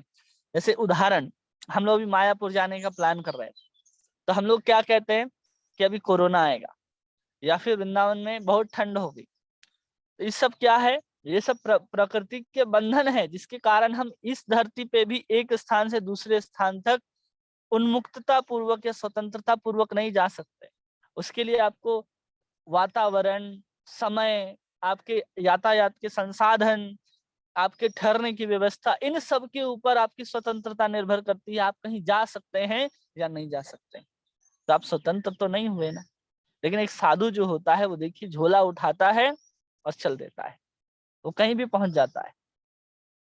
इसलिए कह रहे हैं कि एक लोक से दूसरा लोक जाने की अगर कोई कहे कि हम चंद्र लोक जाएंगे, मंगल जाएंगे, कहाँ से जाओगे आप? एक ही स्थान में, एक ही देश में पूर्ण स्वतंत्रता प्राप्त है, आप कहीं भी जा सकते हो, फिर भी आप नहीं जा सकते। ऐसी हम बद्ध अवस्था में, इसको हम अनुभव कर सकते हैं। आगे कहते हैं, लेकिन नारद जैसे पूर्ण मुक्त व्यक्ति जो निरंतर भगवान के यशोगान में लगे हैं, न केवल पृथ्वी पर विचरण करने के लिए स्वतंत्र हैं, अपितु ब्रह्मांड के किसी भी भाग में, यहाँ तक कि वैकुंठ के किसी भी भाग में विचरण करने के लिए उन्मुक्त हैं। हम उनकी स्वतंत्रता के प्रसार तथा असीमता की कल्पना ही कर सकते हैं, जो भगवान की स्वतंत्रता जैसी ही है। उनके विचरण का न कोई कारण है, न कोई दायित्व है, न कोई उन्हें मुक्त विचरण से रोक सकता है। इसी प्रकार भक्ति में सेवा के दिव्य पद्धति भी स्वतंत्र है। संभव है कि सारी क्रियाओं के बावजूद भी अगर किसी व्यक्ति में यह विकसित न हो सके, इसी प्रकार भक्तों की संगति भी स्वतंत्र होती है। हो सकता है कि किसी भाग्यशाली को यह प्राप्त हो, किसी हजार प्रयत्नों के बाद भी प्राप्त ना हो। अतः भक्ति के समस्त पक्षों में स्वतंत्रता ही मुख्य धुरी है। स्वतंत्रता के बिना भक्ति नहीं हो सकती है। भगवान को अर्पित स्वतंत्रता का अर्थ यह नहीं है कि भक्त सभी तरह से आश्रित है। गुरु के पारदर्शी माध्यम से भगवान की शरण में जाना जीवन की पूर्ण स्वतंत्रता प्राप्त करना है। कोई कहे कि अरे हम भगवान की भक्ति करना चाहते हैं, सब कुछ करना चाहते हैं, लेकिन हम किसी के अनुगत्य रहना नहीं चाहते, तो भी संभव नहीं। अनुगत्य का मतलब ये नहीं होता कि हम अनुगत्य में हैं तो वो हमको गुलाम बना ले, ऐसा नहीं होता। आपकी अपनी रुचि होनी चाहिए, सबको अपनी अपनी सेवा की अलग अलग रुचि है। प्रभुपाद जी ने क्या किया कि जितने भी लोग मिले, किसी को नहीं कहा कि तुम ये सेवा करो मेरे लिए ना, जो तुम सेवा करते हो उसी में कृष्ण को दे दिया उनको, और कहा उसी के माध्यम से तुम कृष्ण की सेवा करो। जैसे हम लोग जॉर्ज हैरिसन की बात करते हैं, तो जॉर्ज हैरिसन को नहीं कहा कि तुम जो अपना म्यूजिशियन का जो रॉक शो करते हो मत करो, उसमें कहा कि तुम महामंत्र का कीर्तन करो। तो महामंत्र का कीर्तन करने लग गया वो, तो क्या हुआ? वो भक्ति नहीं हुआ? उसका शो बंद हो गया? नहीं हुआ ना। जो वैज्ञानिक थे उसको उसी आधार पर भगवान की सेवा करने के लिए लगा दिया। जो जैसी उसकी रुचि है, जिसका जैसा स्वभाव है, जो जैसे स्वतंत्र भाव से भक्ति कर सकता है, आप उसको कहेंगे नहीं तुम ये कार्य को छोड़ दो, अब ये काम करो, नहीं होगा, वो भक्ति कर ही नहीं सकता। प्रभुपाद बार बार तात्पर्य में लिखते हैं कि भक्त की स्वतंत्रता होनी चाहिए और भक्त को उसके स्वभाव के अनुसार भगवान की सेवा में लगाना चाहिए। ऐसा नहीं है कि हम उसको जबरदस्ती किसी जो उसका स्वभाव ना हो, जो उसकी स्वतंत्रता को हरण कर ले और फिर हम उसको भक्ति में लगाएं, वो भक्ति नहीं है। फिर भगवान को ऐसे भक्ति करानी होती कि तुम जबरदस्ती भक्ति करो। तो भगवान इतने सुंदर सुंदर अवतार लेकर के नहीं आते, किसी गुरु के माध्यम से, किसी सुंदर चैतन्य महाप्रभु नित्यानंद प्रभु की कृपा जैसे आनंद की मूर्ति लेकर के आनंद की मूर्ति के रूप में प्रकट नहीं होते। आपको हंटर हंटर लेकर के आते, वो तीर धनुष बंदूक लेकर के आते, कान में सटाते और बोलते महामंत्र का जप करो, अच्छा लगता। लेकिन जब हम किसी के स्वभाव और उसकी स्वतंत्रता का हनन करके उसकी भक्ति करवाने का प्रयास करते हैं, तो समझना चाहिए कि हम भक्ति करा भी नहीं रहे हैं और भक्ति कर भी नहीं रहा। अगर हम उसकी स्वतंत्रता को हर लेते हैं या उसके स्वभाव से विपरीत उसको सेवा दे देते हैं, तो कभी भी वो सेवा नहीं है और कभी भी उस सेवा के परिणाम स्वरूप वो भगवान को प्राप्त नहीं कर सकता। भगवान की सेवा में जीव भी प्रसन्न होना चाहिए और भगवान भी प्रसन्न होने चाहिए। जब हम ही प्रसन्न नहीं होंगे तो हम भगवान को कैसे प्रसन्न कर सकते हैं? हम दुखी मन से भगवान की सेवा करेंगे और भगवान प्रसन्न हो जाएंगे? नहीं। इसलिए कहा जाता है प्रसन्न आत्मा न सोचती न कांचती, प्रसन्न होना चाहिए। प्रसादे सर्व दुखा नाम हानि रस उपजायते। प्रसन्नता से किया गया कोई भी कार्य पूर्ण होता है। प्रसन्नता के साथ कोई भी किया कार्य जिससे भगवान भी प्रसन्न होते हैं। मन में दुखी हो, इसलिए भगवान ने हमको स्वतंत्रता दे रखी है कि आप स्वतंत्र हो, इसलिए स्वतंत्र भाव से ही मेरी पूजा करो, मेरी अर्चना करो। ऐसा नहीं कि तुम्हें बांध दिया जाएगा और बांधने के बाद कहा जाएगा अब तुम बैठ गए, अब 16 माला किए बिना यहाँ से उठना ले बेचारा का है ही नहीं। वो तो स्वभाव में धीरे धीरे आएगा ना। भक्ति तो जीव का मूल स्वभाव है, लेकिन जब हम भौतिक कार्यकलापों में अपने संस्कारवश जिस स्वभाव को, जिस स्वतंत्रता को हमने अपना रखा है, उस स्वभाव और स्वतंत्रता के अनुसार ही हम भक्ति कर सकते हैं। इतने सारे जीव हैं, सबको कृष्ण अच्छे क्यों नहीं लगते? किसी को भगवान राम अच्छे लगते हैं, किसी को नारायण अच्छे लगते हैं, किसी को अन्य स्वरूप अच्छे लगते हैं, किसी को अन्य देवी देवता भा रहे हैं, किसी को भोजन में दाल चपाती पसंद है, किसी को पनीर की सब्जी पसंद है, कोई प्रसाद के साथ केवल और केवल फल ही खाना पसंद करता है। तो सबकी अपनी अपनी रुचि है, उसी के अनुसार उसको कृष्ण की सेवा में लगा देना। जबरदस्ती नहीं करना चाहिए, नहीं तो वो भक्ति भी नहीं है। लेकिन लोग कहते हैं कि गुरु के आदेशों की आज्ञा का पालन करो। अरे भाई, आदेशों की आज्ञा का पालन करना उचित है, लेकिन गुरु भी क्या करेंगे? उसके स्वभाव के अनुसार ही उसको आज्ञा देंगे। लेकिन और ऐसा आज्ञा नहीं देंगे जो भक्ति के विपरीत हो। जो भक्ति के अपने श्रवण कीर्तन आदि जो मुख्य अंग है उसको तो आपको करना ही है। जैसे छोटा बच्चा को हम लोग नहीं 2 अंगुली से पकड़ करके चलाने का प्रयास करते, क्यों? उसको चलना ही है, उसको तो चलना पड़ेगा ही, क्योंकि उसका स्वभाव है, क्योंकि सभी लोग 2 पैर में चलते हैं। उसी प्रकार सबको श्रवण कीर्तन, नाम जप, मंगल आरती, भागवत श्रवण, प्रचार ये तो करना ही करना है। लेकिन उसके अतिरिक्त जो हम ले लेते हैं कई बार, जो हमारे अंदर स्वभाव नहीं होता, लेकिन कई लोगों का मैनेजमेंट का स्वभाव नहीं होता, लेकिन वो मैनेजमेंट करने लग जाते हैं, तो सब चीजें धीरे धीरे खराब होती चली जाती। धीरे धीरे लोग उदास हो जाते हैं, मैनेजमेंट के चलते उसके मंदिर से भक्त चले जाते हैं और बहुत सारी समस्याएं होते हैं। ये सब होता है। ये सब जिसका जैसा स्वभाव है उसके अनुसार उनको सेवा में लगाना चाहिए, उसकी स्वतंत्रता का हरण किए बिना। और गुरु पारदर्शी माध्यम है जिसके कारण हम भगवान के शरणागत होते हैं। आखिरी श्लोक है इस अध्याय का, जिसमें 38वां श्लोक में कह रहे हैं, अहोदेवर्षि धन्यवयम यत कीर्ति सांगंध गंधन्वनः गायन मत्तैनदम तन्या रम्यत्यातुरम जगत।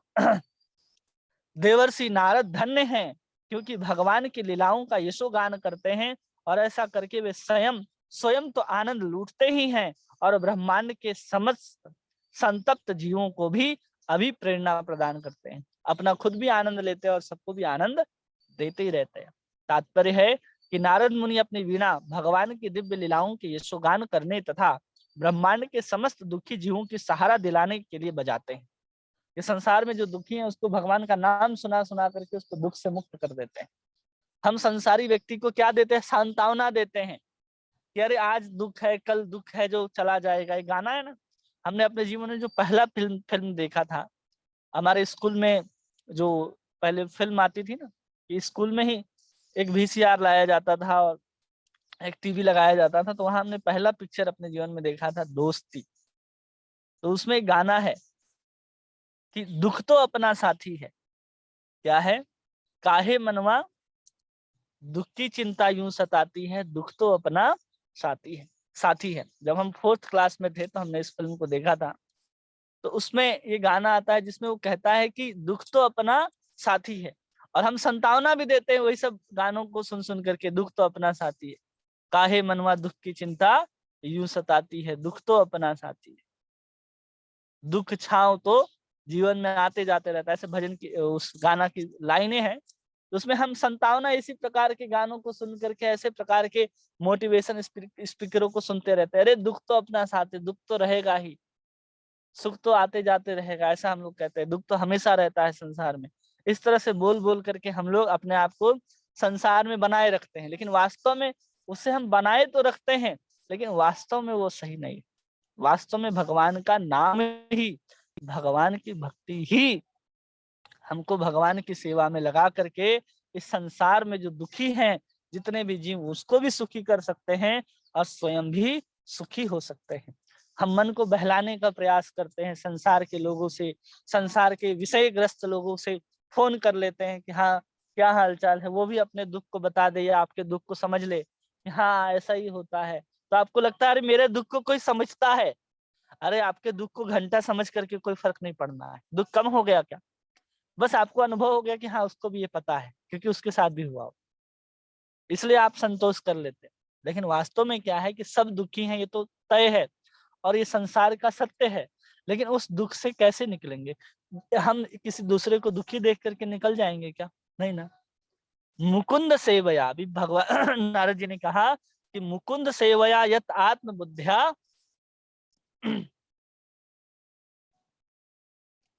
आत्मबुद्धया, क्या है वो? हाँ, कि हम मुकुंद की सेवा करके ही बंधन से मुक्त हो सकते हैं। हम किसी व्यक्ति को दुखी दे करके या दुख का आदान प्रदान करके हम दुख को बढ़ा सकते हैं, सुखी नहीं हो सकते। कभी कभी होता है ना कि दुख में कोई साथ में बैठा हो तो बहुत अच्छा बात होता है कि आप दुखी हैं लेकिन कोई एक व्यक्ति बैठा हो, वो दुख को नहीं समझता हो, कोई बात नहीं, लेकिन आपके साथ हो उस समय, तो बहुत बड़ी बात होती है। लेकिन अगर वही कोई भक्त के रूप में बैठा हो तो समझ लीजिए आपके प्रति तो भगवान की बहुत कृपा है। इसलिए जो भी दुख है, तकलीफ है, वो होते हैं, तो वो सब भगवान को या भक्त को सुनाने चाहिए। किसी सांसारिक व्यक्ति को आप अपने दुख को सुनाओ ही मत। वो आपके दुख से प्रसन्न होता है कि चलो वो भी दुखी है। ज्यादातर यही हो रहा है संसार में। हम अपने दुख को किसी के पास लेकर के जाते हैं, वो प्रसन्न होता है और आपको लगता है कि अरे समझ रहा है। आप ठगे जाते हैं वास्तव में। इसलिए अपने दुख को किसी संसारी व्यक्ति के पास रखो ही मत, किसी भक्त के पास रखो तो वास्तविक सॉल्यूशन देगा आपको। वो कहेगा कि आप कृष्ण का नाम ज्यादा से ज्यादा जप करो, आप भगवान की सेवा करो। वो नहीं कहेगा अरे संसार में ऐसा ही होता है, संसार ऐसे ही चलता है। ऐसा नहीं होता, ये सब ठगने वाले चीज है। इस ब्रह्मांड में कोई भी सुखी नहीं है। जिसे हम सुख के रूप में अनुभव करते हैं वह सब माया का मोह है। जिसको हम सुख समझते हैं वो सब क्या है? माया का मोह है। संसार में सुख है ही नहीं। स्पष्ट रूप से नारद जी ने कह दिया। इसलिए हम सुखी होने का प्रयास करते हैं, हम अपने आप को स्टेबल करने का प्रयास करते हैं। हम कहीं एक ऐसे जिंदगी को चाहते हैं जिसमें दुख ना हो, परेशानी ना हो, सब आराम से चले। ये संभव ही नहीं है। स्पष्ट रूप से कहा जा रहा है, कोई करोड़पति भी हो, अगर कोई मुकेश अंबानी से कहे कि आप ऐसा करो, 15 दिन छुट्टी के लिए चलो, और कोई काम नहीं करना है आपको, 15 दिन एक कॉल भी नहीं उठाना है, 15 दिन के बाद रिलायंस की कंपनी जो आप देख रहे हो ना, इतने बड़े चढ़े, वो कहाँ चली जाएगी किसी को पता भी नहीं चलेगा। लेकिन हमको लगता है इतना पैसा, इतना धन है, सब कुछ हो सकता है। नहीं हो सकता है, क्योंकि जितना बड़ा उसका सब कुछ खड़ा होता है, उतना ही वो परतंत्र हो गया, उसके ऊपर आश्रित हो गया सब कुछ। अब उसके वजह से कंपनियां चलेंगी, उसके तरफ से एम्प्लॉय होगा, सब कुछ उसके वजह से ही होगा। छोड़ करके कहीं घूमने के लिए नहीं जा सकता, चलो हम 15 दिन घूम करके आते हैं। वहां जाने के बाद भी तमाम तरह के उनके काम सब चलते रहते हैं, ये सब होता रहता है। इसलिए कोई किसी भी अवस्था में पहुंच जाए, वो सुख का अनुभव करता है तो सब माया है। कोई भी व्यक्ति वास्तव में सुखी नहीं है भक्त को छोड़कर। भगवान की माया इतनी प्रबल है कि मल भक्षी सुकर तक अपने आप को सुख का अनुभव करता है। जो मल को खाते रहता है ना सुअर, वो लगता है कि हम घी वाले हलवे को खा रहे हैं, ऐसा वो सुअर समझता है, ऐसा सुख का अनुभव करता है। इस भौतिक जगत के भीतर वास्तविक रूप में कोई भी सुखी नहीं हो सकता। श्रील नारद मुनि दुखी वासियों को अभिप्रेरणा प्रदान करने के लिए सर्वत्र विचरण करते रहते हैं। उनका एकमात्र उद्देश्य है उन्हें भगवान के धाम ले जाना। नारद जी जिनको भी मिलते हैं उनको यही कहते हैं कि तुम मेरे साथ धाम चलो। हर बार नारद जी उनको भक्ति प्रदान करते हैं, उसको मंत्र प्रदान करते हैं, उसको भजन की प्रेरणा देते हैं, और निश्चित रूप से भगवत धाम जाता है। लेकिन हम कलयुग के जीव इतने पापी हैं कि हमें नारद जी का दर्शन ही नहीं होता, जबकि वो संपूर्ण पृथ्वी पर विचरण करते रहते हैं। जब प्रभुपाद एक बार अमेरिका में किसी हॉल में प्रवचन दे रहे थे, और बहुत बड़ा हॉल था, और प्रभुपाद जी के कुछ गिने चुने शिष्य वहां पर आकर के बैठे थे, मंच के ऊपर बैठे थे, और पूरा का पूरा जो ये हॉल था वो सब खाली था। पूरा हॉल खाली था, एक भी व्यक्ति नहीं आया था। लेकिन फिर भी प्रभुपाद जी ने वहां पर क्या किया? कीर्तन किया, प्रवचन किया, और बहुत भाव के साथ। ऐसा लग रहा था कि वहां हजारों लोग बैठे हैं, ऐसा लग रहा था। एक शिष्य आता है प्रभुपाद जी के पास, पूछता है कि ये बताइए, आप खाली हॉल में इतना सुंदर ऐसे कैसे व्याख्यान दे सकते हैं, कैसे कीर्तन कर सकते हैं? तो कहते हैं कहाँ खाली था, देखो वहां नारद बैठे, वहां ब्रह्मा बैठे, वहां शिव बैठे, वहां इंद्र बैठा है, वहां अग्नि बैठा है, वहां अरुण बैठा है। ऐसे सब देवताओं का नाम लेकर के बता दी कि कौन कौन कुर्सी में बैठा है। प्रभुपाद जी के पास इस शक्ति थी कि वो देख सकते थे कौन देवता कब कहाँ पर बैठा है, और उनको नारद जी प्रभुपाद जी ने लेक्चर सुनाया करते। बोलते कोई खाली नहीं है, जहाँ भगवान की कथा होती है सब देवता आकर के बैठते हैं। मत सोचो कोई खाली है, कोई सुनने वाला नहीं है। वो देवी देवता यहाँ बैठे थे, और यहाँ तुम भी तो बैठे थे, तुम तो सुन रहे थे। ये प्रभुपाद जी थे। इसलिए वो असली उद्देश्य क्या होता है? लोगों को भगवत धाम ले जाना। यही उद्देश्य उन सारे असली भक्तों का है। नकली भक्त आपसे क्या चाहेंगे और असली भक्त आपसे क्या चाहेंगे, यहाँ पर अंतर है। असली भक्त आपको भगवत धाम जाने की प्रेरणा देंगे, भगवत धाम कैसे जाना है उसके वास्तविक उपाय को वो बताएंगे। लेकिन जो असली भक्त नहीं है, वो धन संपत्ति संसार में कैसे सुखी रहा जा सकता है उसी के उपाय को बताएंगे। संसार में उपाय तो बताया जा सकता है, क्योंकि पूर्ण रूप से अगर हम संसार में दुखी ही रहेंगे तो हम भजन भी ठीक से नहीं कर सकते। इसलिए प्रसन्न होने की बात भी बताई जाती है कि कैसे हम संसार में सुखी रह सकते हैं और भगवान को भज सकते हैं, वो भी उपाय है। लेकिन वास्तविक भक्त क्या करेगा? हमेशा आपको भगवत धाम जाने के लिए प्रेरित करता रहेगा, और भगवत धाम जाने के लिए ही आपको कहता रहेगा। वही वास्तव में असली भक्त कहा जाएगा, जो महर्षि के पद चिन्हों पर चलते हैं, जो नारद जी जैसे महर्षि के पद चिन्हों पर चलते हैं, अलग अलग स्थानों पर विचरण करते हुए लोगों को कृष्ण भक्ति में आने की प्रेरणा देते हैं, कृष्ण का नाम लेने के लिए उनको समझाते हैं। इस प्रकार भागवतम के प्रथम स्कंद के अंतर्गत नारद तथा वेद व्यास का संवाद नामक छठे अध्याय का भक्ति वेदांत तात्पर्य पूर्ण हुआ। किन्हीं का कोई प्रश्न है जो आप पूछना चाहते हैं तो पूछ सकते हैं। कोई बात है जो आपको समझ में ना आई हो तो आप पूछिए। तो वैसे मिल जाता है वहाँ पे। हरे कृष्णा प्रभु जी, दंडवत प्रणाम। हरे कृष्णा, दंडवत प्रणाम। मैं स्कूल जा रही प्रभु जी, प्रश्न मेरे आज बहुत है, बहुत ही अच्छी क्लास थी, पर मैं कल पूछूंगी। अभी आज मेरे बहुत सारे प्रश्न है प्रभु जी। ठीक है, सबको याद करके रखिए, कल पूछेंगे, कल बताएंगे। कल पूछूंगी प्रभु जी। हाँ, हरे कृष्णा प्रभु जी, दंडवत हरे प्रणाम। कृष्णा, दंडवत प्रणाम। सभी भक्तों को दंडवत प्रणाम। प्रभु जी, आज आपने बहुत बहुत बहुत अच्छी क्लास दी। वैसे तो आप रोज ही देते हो, पर हर रोज क्लास में ना एक नया ही सच में रस मिल रहा है, जिससे मतलब मन और भी ज्यादा कई बार तो आप भावी और कर देते हो सच में प्रभु जी। प्रभु जी आज आपने प्रभुपाद जी का बहुत बहुत अच्छा एग्जाम्पल दिया, और एक आपने बताया जो हमारी इंद्रियां हैं वो सर्प के समान है। बहुत अच्छा आपने डीपली समझाया सुख दुख के बारे में, ये सच्चाई है प्रभु जी। प्रभु जी आपने आज एक बात बोली कि जैसे अब हमने वृंदावन जाना था, हमारे दिमाग में भी आई ये बात कि जैसे कोरोना है, कई लोग कहते हैं ठंड बहुत ज्यादा है, जैसे जो भी था मन के विचार थे सबके, मतलब हम भगवान को मानते हुए भी ना प्रभु जी डरते हैं। असल में तो यही हुआ ना प्रभु जी कि हमने भगवान को अभी माना ही नहीं है ना, मतलब अपनी फैसिलिटी सबसे ज्यादा ऊपर रखते हैं हम अपनी फैसिलिटी को।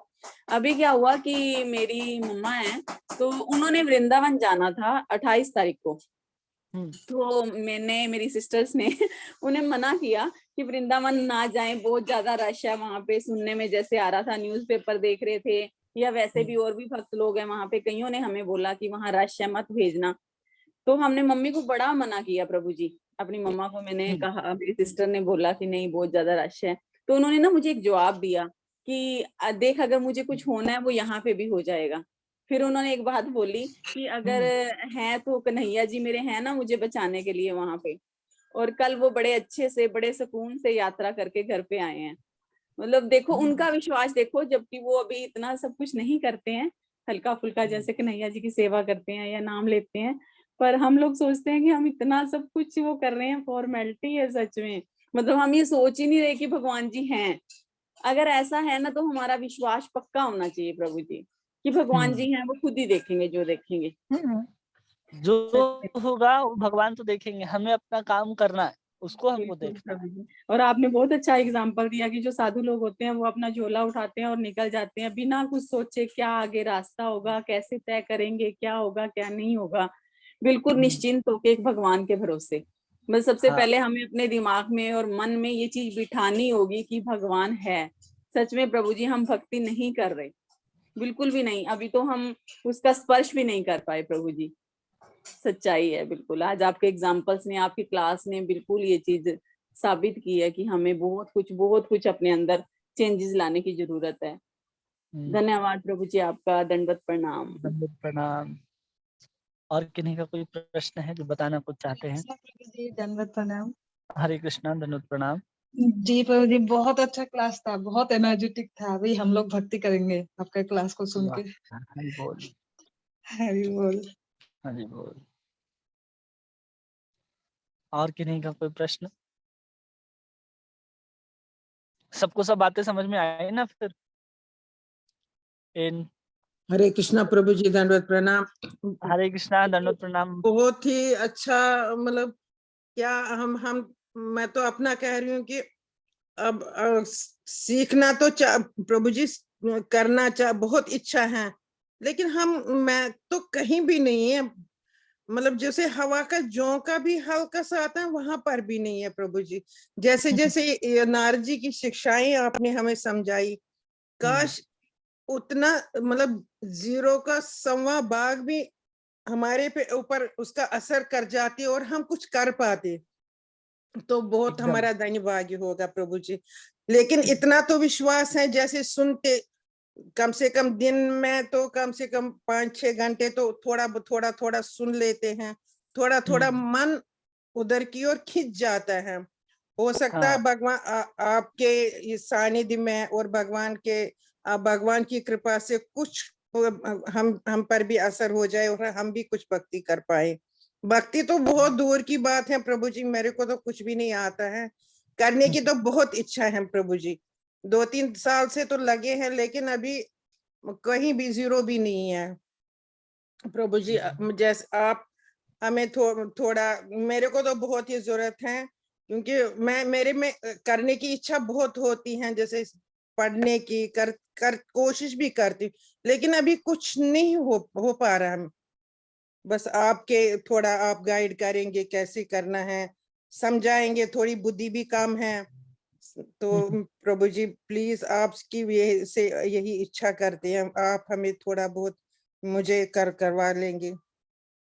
हरे कृष्णा। हो जाएगा, बाकी सब कुछ हो जाएगा। आता है प्रभु जी। आप जयपुर से है ना माता जी? जी जी प्रभु जी।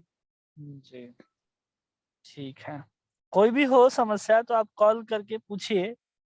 किन्हीं को भी कोई जी समस्या है तो आप सीधा कॉल कर सकते हैं, आपके पास नंबर है। प्रभु जहां जी। तक संभव हो सकेगा हम बताने का, समझाने का प्रयास करेंगे, क्योंकि हम जी अपने प्रभु वाणी से बोल ही सकते हैं।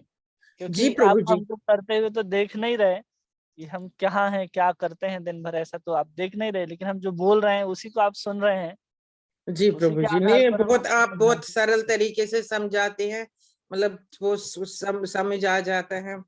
तो थोड़ा बहुत हम एक दो साल से ना प्रभु जी सुन रहे हैं भागवत वागवत, एक बार सुना भी पूरा है, लेकिन हम्म, अभी उतना मतलब उसको ना कंठस्थ नहीं हो जाता है।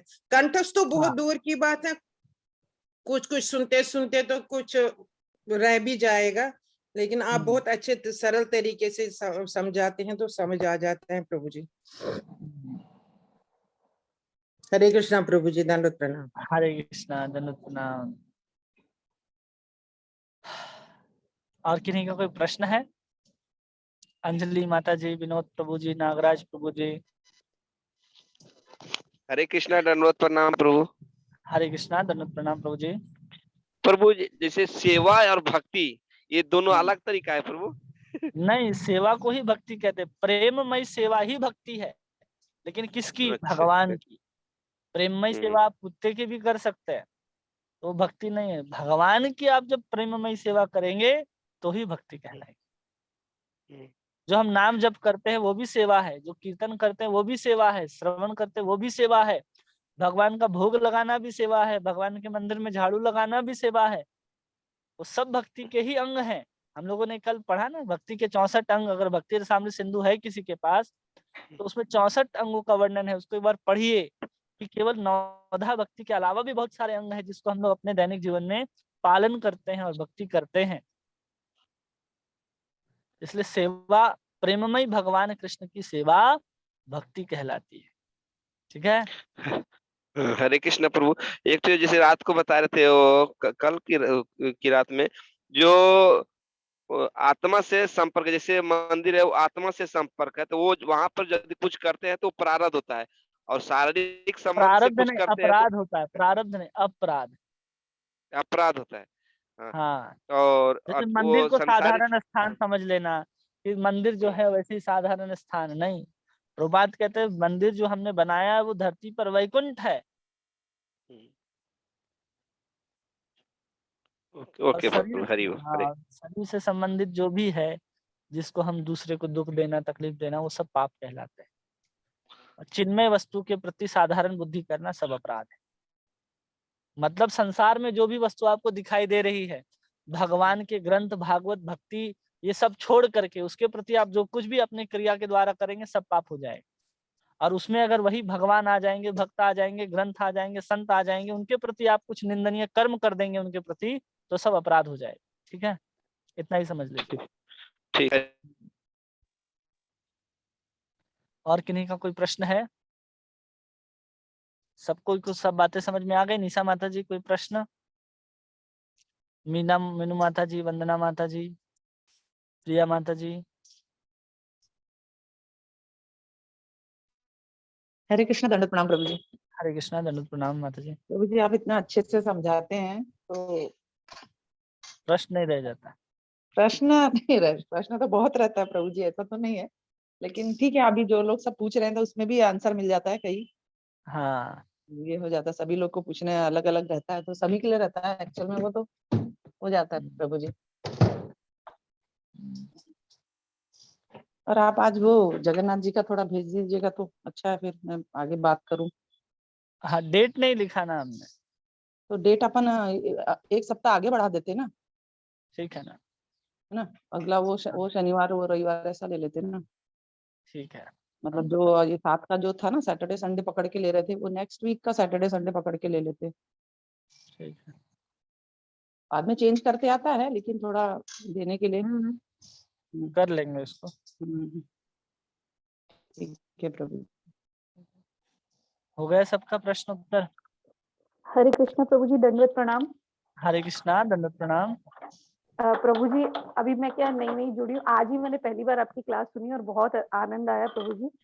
और सच बताऊं मैं थोड़ा एक बार फिर से सुनना पड़ेगा मुझे पूरा, फिर मैं प्रश्न पूछूंगी, क्योंकि अभी तो हाँ, वो थोड़ा रिकॉर्डिंग थोड़ा काम करते करते। भागवत संघ में रिकॉर्डिंग इसकी जाती है, तो आप वहां जी से प्रभु। सुन सकते हैं। हाँ, मैंने YouTube पे ही एक्चुअली वो भागवत संघ में पहले अरुण चरण दास प्रभु जी की क्लास की ऑडियो वीडियोस थी ना, फिर हाँ, वहां पे से ही देखा था। और फिर अभी मैंने माधुर्य कादम्बिनी सुना, मतलब अभी हाँ। मैं 4th चैप्टर तक पहुंची हूँ, 4th डे तक, सॉरी। तो बहुत अच्छा, आनंद आया प्रभु जी, बहुत अच्छे से, बहुत समझ में आ रही है धीरे धीरे चीजें, और बहुत कुछ हाँ। सीखने को मिल रहा है। और आज पहली बार ये क्लास अटेंड कर रही है, अभी मैं रोज अटेंड करूंगी प्रभु जी। जय हो। आप कहाँ से हैं माता जी? मैं प्रभु जी भोपाल से हूँ, भोपाल से, ठीक है। भोपाल मध्य प्रदेश। आपका नाम पद्मा माता व्हाट्सएप जी में जानते हैं? हाँ, पद्मा माता जी जानते हैं, अच्छा, ठीक है। पद्मा कपूर माता जी जानते हैं। प्रभु और जी, व्हाट्सएप प्रिया पे जी ना बहुत अच्छी, बहुत बड़ी भक्त है, हाँ जी, हाँ जी जय। प्रभु जी, हमको पद्मा नहीं माता बड़ी नहीं भक्त नहीं है ये नहीं, प्रभु बिल्कुल भी जी। नहीं है प्रभु जी। मैं बहुत छोटी साधु हूँ, बहुत ही तुच्छ। नहीं, वो माता जी को ये ऐसा बहुत लगता है भक्ति बस। करती है। और प्रिया माता जी, आपका यहाँ पे स्वागत है। पद्मा माता जी ने बहुत अच्छा किया आपको यहाँ पे जोड़ के, बहुत बहुत आपका स्वागत है यहाँ पे, सच में। बहुत बहुत धन्यवाद माता जी, मैं तो धन्य हो गई हूँ आप सबको पाके। और मतलब भागवत संघ वाकई में इसका नाम चरितार्थ किया प्रभु जी ने, मतलब ऐसा इतना आनंद आता है ना, जब जब बात चलती है कृष्ण की, तो बस ऐसा लगता है कि यही सुने यही सुने यही सुने, जिंदगी इसी में बीत जाए प्रभु जी, बस यही लगता है, और कुछ इसी में कर नहीं आनंद है, सकते। अपने जीवन को वैसे ही बिता देना है। कृष्ण जी का प्रभु नाम जी। लेते, कृष्ण का नाम सुनते गाते अपना जीवन बीत जाए, वही जीवन हमारी सफलता है। भक्ति हाँ, हम यही पहुंचे सार्थक है कहाँ प्रभु पर जी। हैं, वो पहुंचे, वो मायने नहीं रखेगा जब हम इसी तरह जीवन को जी लेंगे। जी ठीक है। प्रभु जी। हरे कृष्णा, दंडवत प्रणाम प्रभु जी। हरे कृष्णा, दंडवत प्रणाम। ठीक है।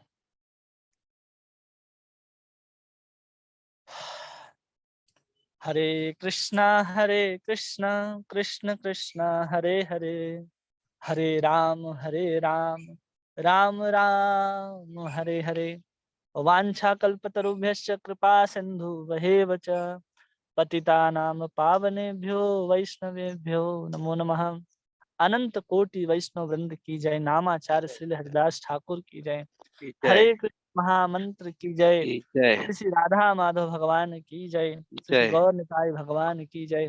जय श्री जय। वृंदावन धाम की जय। श्री राधा जय जय। रमन लाल की जय। जय ग्रंथराज श्रीमद् भागवत महापुराण की जय।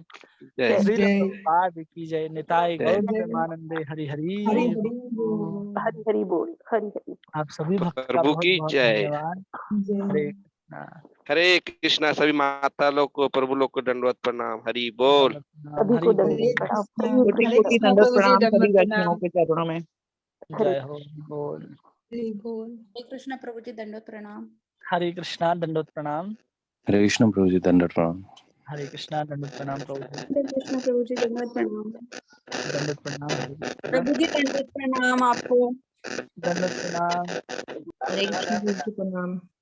दंडवत प्रणाम। हरे कृष्ण प्रभु जी, दंडवत प्रणाम। हरे कृष्णा, दंडवत प्रणाम।